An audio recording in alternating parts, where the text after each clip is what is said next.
আজ ৪৯তম ম্যাচে মুখোমুখি হতে যাচ্ছে সানরাইজ হায়দ্রাবাদ ও পাঞ্জাব কিংস।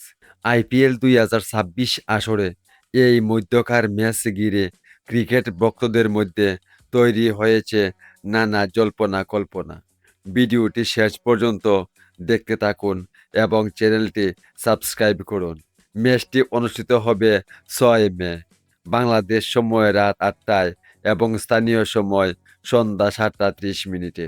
আইপিএল ২০২৬ আসরে সানরাইজ হায়দ্রাবাদ এ পর্যন্ত ১০টি ম্যাচ খেলেছে, যার মধ্যে তারা ৬টিতে জয়লাভ করেছে এবং ৪টিতে পরাজিত হয়েছে।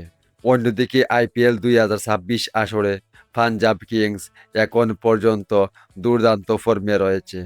৫ মে ২০২৬ তারিখ পর্যন্ত ৯টি ম্যাচের মধ্যে তারা ৬টিতে জয়লাভ করেছে এবং পয়েন্ট টেবিলের উপরের দিকে অবস্থান করছে। তবে সব দিক বিবেচনায় এই ম্যাচে কিছুটা এগিয়ে রাখা হয়েছে সানরাইজ হায়দ্রাবাদকে। যদিও টি-টোয়েন্টি ক্রিকেটে যেকোনো মুহূর্তে ম্যাচের চিত্র বদলে যেতে পারে, তাই পাঞ্জাব কিংসও চমক দেখানোর ক্ষমতা রাখে। এখন প্রশ্ন একটাই, এই ম্যাচে জয় পাবে কোন দল? সানরাইজ হায়দ্রাবাদ নাকি পাঞ্জাব কিংস? আপনার মতামত কমেন্টে জানাতে ভুলবেন না। ক্রিকেটের নতুন নতুন আরও আপডেট তথ্য পেতে এখনই চ্যানেলটি সাবস্ক্রাইব করুন। ধন্যবাদ সবাইকে।